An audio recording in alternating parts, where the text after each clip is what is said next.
Abrimos, por tanto, ya la gran tertulia de la economía, hoy con Jesús Varela, presidente de Enguluca. ¿Qué tal, Jesús? ¿Cómo estás? Muy bien, buenos días. Bienvenido. Bien hallado. Con Miguel Yagüe, economista, asesor de organismos públicos, supervisores y bancos, profesor y escritor. ¿Qué tal, Miguel? Muy buenos días, Luis Vicente. Un Buenos placer días. estar aquí, como siempre.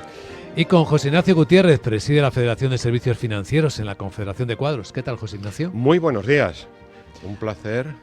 A ver, lo primero que nos ha pedido José Ignacio es matizar un dato que tratamos en otra tertulia y que queremos dejar en su justa medida. ¿Cuál era? Sí, mira, la semana pasada yo di un dato que era el presupuesto de defensa de los países de la Unión Europea. Sí. El presupuesto, yo hablaba de más de 100.000 millones de dólares. El presupuesto real de los países de la Unión Europea está en torno a 285.000 millones de dólares. Los 116.000 millones de dólares que yo comentaba es el gasto de inversión directa en nuevas capacidades, ¿no? Que es el gran debate que tienen de más de un 20%, Sí. Que es la obsesión que tenemos todos los que nos gusta este sector, que es la inversión directa, ¿no? Y esa es la batalla donde la OTAN y sobre todo la administración Trump está incidiendo para los países europeos. El presupuesto real, estaríamos este ejercicio posiblemente en torno a 286.000 millones de dólares en los países de la Unión, excluido Reino Unido. Y debería ser de... Bueno, vamos a ver, el debate es que invertamos más del 20% del presupuesto en inversiones nuevas. Y ahí es donde también se está incidiendo mucho que ese porcentaje es el que se tiene que elevar de forma muy considerable. El de inversión en nuevas capacidades, ¿no? Ya. Porque claro, todo lo que son gastos corrientes, claro, todo lo que es corrientes. todo lo que son gastos corrientes es muy elevado dentro del conjunto de los países de la Unión Europea, y lo que se quiere son nuevas capacidades para afrontar la actual situación. Bueno, pues por ahí tenemos un comienzo, porque ya sabéis que la noticia del día es que Donald Trump ha anunciado que de forma inmediata empieza a negociar un alto el fuego y una paz en Ucrania, que ha hablado con Vladimir Putin, que ha hablado con Zelensky. Zelensky ha dicho de lo que han hablado, más o menos. Putin no ha dicho nada. Pero han dicho que se van a ver, ¿no? Que va a haber conversaciones y que se van a ver. En Arabia Saudí va a ser su primer encuentro. Y esto ya es una cosa llamativa, ¿no os parece? A ver, como soy economista no puedo renunciar a mis convicciones, y cualquier guerra es la peor asignación de recursos posible, porque al final destruye no solo la sociedad, no solo mata a las personas, sino que además rompe completamente la capacidad productiva de cualquier país. Entonces, bueno, dentro de unos límites, el alcanzar una paz y una estabilidad, yo creo que para todos es buenísimo. Y para Ucrania le costará plumas, lógicamente, pero... Territorio. Claro, pero bueno, mejor salvar un poco los muebles y tener la posibilidad de seguir siendo una de las grandes áreas cerealistas de Europa y reactivar su economía y reconstruir, porque ahora el país está vamos a decirlo así un poco castizamente, reducido a escombros, ¿no? Bueno, y ojo, minería de tierras raras. Claro. Entonces, bueno, a ver, no creo que los rusos hayan invadido con criterios, vamos a llamarle altruistas, sino que están muy interesados precisamente en lo mismo que todos, claro. Pero bueno. La verdad es que en el contexto yo creo que Trump se comporta pues como un ejecutivo, o sea, Sí. una persona muy ejecutiva, realmente, un ejecutivo de los de antiguo usanza y no es una muy ejecutiva, lo cual yo creo que tiene una parte buena. Estamos poco acostumbrados a que alguien que tiene un plan lo va ejecutando, y es verdad que está haciendo muchas cosas, ¿no? Hay que decirlo. Unas cosas gustarán más y menos, pero él tenía un plan y en un mes ha hecho muchas cosas, ¿no? Y algunas de ellas pues tienen una mezcla. Yo creo que tiene una parte buena, creo que en la paz también de Gaza a Israel ha tenido algo que ver, eso es lo que todo el mundo apunta, y eso yo creo que es muy positivo. Y en la paz de Ucrania, pues claramente se dirige a ella, ¿no? La paz de Ucrania, que yo creo que tiene esa mezcla extraña, ¿no? Yo creo que por un lado, todas las guerras, y coincido totalmente con Jesús, cuando las ves a toro pasado parecen un poco absurdas, ¿no? Realmente, ¿no? Uno ve la Primera Guerra Mundial fue una cosa absurda, donde nadie sabía ni qué quería hacer, ¿no? Y había un problema, no, pero ¿cuál es la guerra? Estamos en guerra, sí, pero ¿qué quieres? Conquistar, que nadie sabía bien, ¿no? Y la Segunda Guerra Mundial fue un afán imperialista, ¿no? Y esta guerra es una mezcla rara, ¿no? Porque es verdad que desde luego ya sabíamos que Putin tenía ese afán, llamémoslo imperialista, o ese afán expansionista de Rusia, pero también es verdad que no se había gestionado bien, ¿no? Cuando ahora se habla de la paz, ¿no? Y ahora nos dicen que no es realista que Ucrania forme parte de la OTAN, y además que va a ceder ciertos territorios, la primera parte, que no tenía mucho sentido que Ucrania fuera parte de la OTAN, es que no se sabía ya.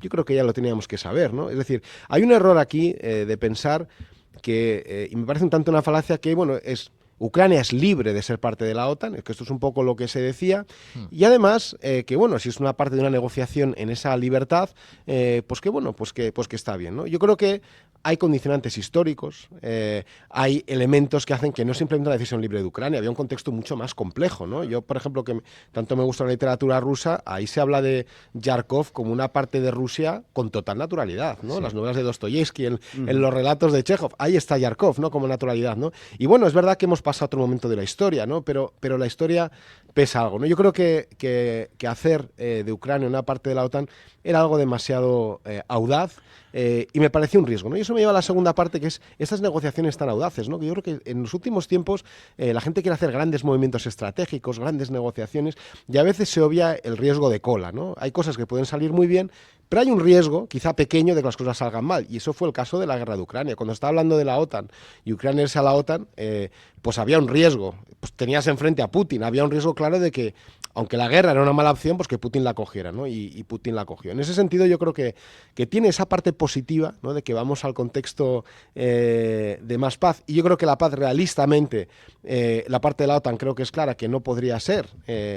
Y luego el tema de la decisión de territorios, pues igual se puede haber evitado, creo que ahora pues es bastante inevitable. Ahora, luego tienes otra parte, ¿no? Eso decíamos Trump, ¿no? Es ese ejecutivo que va ejecutando y lo vemos que es muy dinámico y que eso nos sorprende. Yo creo que en eso en sí mismo es bueno. Tienes otra parte, ¿no? Esta negociación de las tierras raras, esto de convertir Gaza en un centro hotelero, esta es la otra parte del ejecutivo agresivo que nos chirría un poquito, ¿no? Porque al final por ahí hay personas, hay contextos históricos, ¿no? Y que todo sea como una parte de una negociación más para extraer algo de la otra parte, ¿no? Esa parte yo creo que a veces tiene unos tintes un poco inquietantes, ¿no? Y es la mezcla que tiene Trump, esa mezcla de lo bueno y de lo malo, ¿no? Sí, sin duda. Bueno, estaba claro que Estados Unidos es digamos, el actor que puede condicionar precisamente esa negociación, ¿no? Y yo creo que es lo que está forzando. Por parte de Rusia no aguanta más en la guerra de Ucrania. Se habla de más de 500.000 muertos solamente por las Fuerzas Armadas rusas. Es muy difícil sostener en el tiempo eso, incluso para Rusia. Ucrania obviamente está devastada. Es que no tiene futuro. El coste para Estados Unidos y para los conjuntos de los países de Europa es elevado y además no sé hasta qué punto es sostenible también mucho más tiempo. Entonces aquí había que buscar una solución. Esta paz de territorios, el paz por territorios se viene planteando desde hace ya un tiempo, ¿no? Yo creo que precisamente se plantea desde la administración americana anterior cuando se invade Kursk. Y se le facilita un as en la manga a Ucrania, ¿no? A Ucrania y a Occidente, digamos. Esta es una clave que muchos creíamos que era absurda y que Rusia iba a acabar con esa invasión en unas semanas, ¿no? Hemos visto que no tiene capacidad. Sí, es verdad que han perdido los ucranianos el 40% del territorio, pero se han posicionado. Y hay algo muy importante. La actual guerra de Ucrania tiene muchos parecidos en estrategia a la Primera Guerra Mundial. Es una guerra de trincheras, otra vez, con unos costes elevadísimos en vidas humanas. Tremendos, ¿no? Y hay un factor muy importante. Ahora mismo lo que más está sufriendo Rusia son los ataques estratégicos por parte de Ucrania contra su industria del petróleo. Prácticamente el 20% de todas sus capacidades de petróleo ahora mismo están destruidas. ¿Ah, sí? ¿Tantas? Sí. Los ataques están siendo muy estratégicos, tanto vía sabotaje como ataque directo. Con lo cual los daños están siendo muy importantes, tanto en depósito como en gasoductos y oleoductos, como en capacidad de extracción, ¿no? Entonces, esto también daña la economía. Claro. ¿Es el momento? Pues yo creo que es el momento. El tema de la OTAN, bueno, yo creo que esto es otra vía de negociación. Si hay un interés real de Estados Unidos por tierras raras en Ucrania, lo tiene que proteger. Con lo cual, solamente hay una forma de protegerlo, que es la presencia de tropas bien de Estados Unidos, bien de la OTAN, bien de la Unión Europea. Que esta sería la otra vía, bueno, porque si no esa paz no es estable. No hace falta ser miembro de la OTAN. No. Además, era una especie de regla no escrita en la que ningún limítrofe de la antigua Unión Soviética iba a ser parte de la OTAN. Claro, eso... Bueno, a ver, yo creo que en un momento dado el riesgo de que Ucrania pudiera acabar tanto la Unión Europea como la OTAN era real. Cómo iba evolucionando y ahí, bueno, pues... No, pero la Unión Europea está muy bien. pero una cosa es la Unión Europea y otra cosa es la OTAN. Bueno, Así pero vamos a ver, para que la paz sea estable es imprescindible que fuerzas armadas de Europa se asienten para poder disuadir a Rusia. Si no, Tampoco Finlandia iba a formar parte de la OTAN. Bueno, pasa que Finlandia sí que es un caso muy, muy especial. Siempre lo ha sido, lo fue en la propia Segunda Guerra Mundial y después, y es un caso aparte, tanto con los coches como con todo lo demás. Sí. Pero bueno, yo creo que Finlandia era menos rusa, aunque ha sido rusa también, Finlandia, pero era algo menos rusa de lo que era la parte oriental de Ucrania, ¿no? Yo creo, fíjate, que en esta guerra, dentro del horror, que es una pérdida de todos los rusos que han muerto, y no solo de los rusos que han muerto, porque aquí, si estamos hablando de la Ucrania rusa, si eso es Rusia, para Putin, pues también han muerto muchos del otro lado, ¿no? O sea, es decir, más allá del horror de eso, creo que a Putin la guerra le ha salido relativamente bien. Sinceramente, veremos el acuerdo final. Pero Putin tenía unos objetivos, dijo, no va a haber, Ucrania no puede ser parte de la OTAN, y una parte territorial que antes de que empezara la guerra, yo creo que era, bueno, se circunscribía mucho al sur de Ucrania, pero que después de la guerra va a ser algo más. En ese sentido, creo que Putin, la guerra, más allá de las pérdidas que ha tenido, le ha salido bien, ¿no? Y eso es porque hay una asimetría. Es que la mentalidad de Putin es una mentalidad tradicional, donde si tienes que ir a una guerra, vas a una guerra. Y punto, ¿sabes? Y yo creo que en esa mentalidad, y afortunadamente en Europa hemos avanzado, pero no tenemos esa mentalidad. O sea, tenemos otra mentalidad distinta, donde la guerra tiene coste de vidas humanas, donde no hay un valor superior y además que las compense, ¿no? Vamos a remolque absolutamente en temas tan importantes para nosotros como este. Ya cuando en el 2-14 invade impunemente Crimea, aquí guau, pero poquito. Y por lo tanto ya tienes un precedente que le da poco menos que la visión, lo que estás diciendo. Dice, estos europeos no se enteran de nada y además da igual lo que hagan porque aquí llego yo y no, conmigo no se meten. Y efectivamente la realidad ha sido así, es decir, los hechos le han dado la razón, con lo cual yo estoy de acuerdo contigo, creo que el que más gana es, digamos, Putin, por personalizarlo. Y bueno, a ver los ucranianos cómo salvan los muebles. No perdamos de vista que tenemos frontera con Rusia directa. Es que a veces pensamos que Ucrania es un país que está por medio, pero no es cierto. Claro. De los países de la OTAN hay 6 que tienen frontera directa con Rusia. Están los 3 bálticos, Lituania, Letonia, Estonia, y luego están Finlandia, Noruega y Polonia. Polonia también tiene frontera con Rusia directa. También los han conocido. Y a los alemanes y a los suecos. Hay una época en la historia que Polonia desapareció del demasiado mapa, no llano, ¿no? Sí. Claro. Yo creo que Polonia y Ucrania son probablemente de los países que más han sufrido en el siglo XX, ¿no? Los dos, ¿no? Yo recuerdo Ucrania que tuvo, pues fue parte de la Unión Soviética, tuvo aquella hambruna espantosa provocada por Stalin, donde murieron 5 millones de personas. Sí. Después llegaron los nazis y los vieron como salvadores, los recibieron con los brazos abiertos, y qué horror, porque llegaron los salvadores, los pusieron todos a trabajar, los esclavizaron con matanzas, etcétera, o sea que fue todavía peor los nazis, aquellos que parecían los salvadores, y después volvieron otra vez los comunistas a arrasar otra vez Ucrania, ¿no? Ha sido un país que ha sufrido muchísimo. Y Polonia, pues qué decir de Polonia, ¿no? Polonia, que se lo partieron entre Stalin y Hitler en la Segunda Guerra Mundial. La mitad norte, con aquellas matanzas conocidas de Stalin a buena parte de los soldados y otras matanzas, y la mitad sur en manos de Alemania, y después los nazis invadieron también el norte, con lo cual la masacraron 2 veces, y después otra vez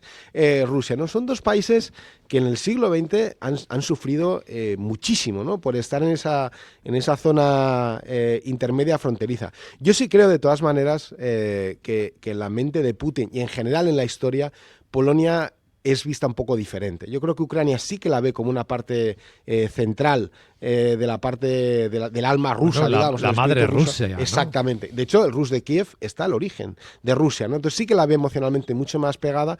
Polonia, aunque es verdad que ha habido partes que ha formado parte de Rusia, pues tiene más diferencias. Yo creo que no es tan peligrosa. Yo me cuesta ver un ataque de Putin a otros lugares fronterizos. Creo que Ucrania estaba mucho más apegado. Creo que la parte oriental de Ucrania es muy rusa históricamente o culturalmente, lo que no quiere decir que tenga que pertenecer a Rusia, pero es más rusa, y había una diferencia, ¿no? Nuestra mirada es económica, por eso estamos en la gran tertulia de la economía. Y si observamos los mercados, Es curiosísimo lo que está ocurriendo, porque hay quien dice que están cotizando la perfección, un mundo sin guerras, es decir, las que hay se van a ir controlando. Fíjense, Europa, con la depresión en Alemania y en Francia, la bolsa alemana está en máximos históricos. Fíjense en cómo están hoy los mercados positivos. Estamos viendo los futuros, cómo vienen claramente cotizando al alza todo este escenario en el que la inflación se va controlando poco a poco, con algún sustillo entre medias. Esperamos más bajadas de tipos de interés. No sé, la escena no parece en absoluto preocupante, salvo que miremos el oro, ¿no? Esta historia que cuenta el Wall Street Journal, que están cargando aviones de oro, aviones de pasajeros de oro en Londres para llevárselos a Nueva York y venderlos ahora que están máximos históricos. No sé qué significa para vosotros. ¿Cómo puede interpretarse? A ver, aquí hay una cuestión muy importante. Una paz en Ucrania conlleva a que se restablezca a Rusia como un actor internacional. Y hay un papel muy importante tiene Europa, que es restablecer los lazos económicos que tenemos con Rusia. Bueno, ya lo hemos intentado, ¿eh? Acuérdate que la dependencia europea del gas y del petróleo ruso tenía una relación directa con eso. Claro, y eso se rompe con la guerra. Pero directa de pago. Y cuando de enviamos cobro. al ex canciller Reuter de consejero a la empresa rusa de petróleos, pero eso se ha roto.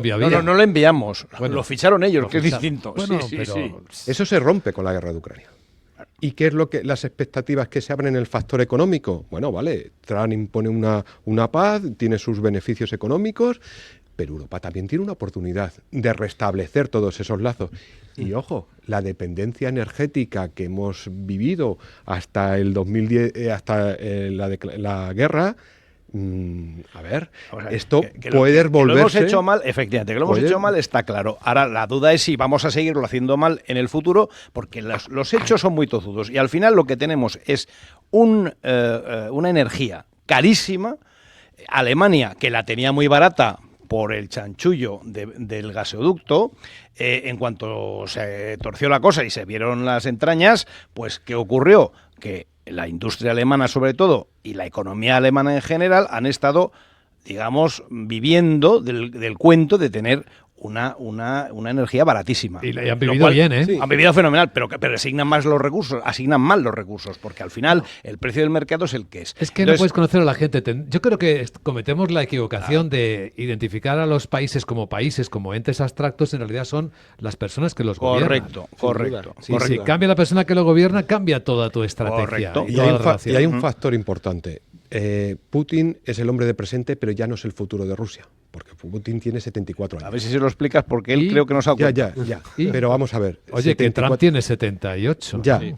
Pero no olvidemos también la historia de la URSS en antaño, lo que duran también los, grandes jefes de Rusia. Entonces, cuidado.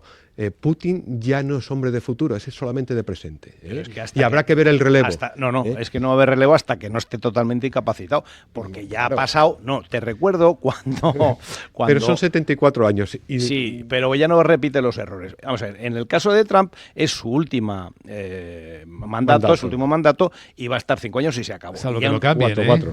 No lo cambian. No, eso es una enmienda constitucional de ninguna manera. Yo lo que tengo que decir, desde el punto de vista económico, creo que hay también las cosas cuando se rompen no vuelven donde estaban antes. Sí, y creo que ahí Europa también va a estar un poco peor, porque creo que Putin ha sabido movilizarse, ha acordado mejor con China, que China es un actor potentísimo, con los BRICS, y en ese sentido es verdad que es importante retomar, y vamos a retomar, pero no donde estábamos antes. Creo que en ese sentido también Europa ha salido perdiendo.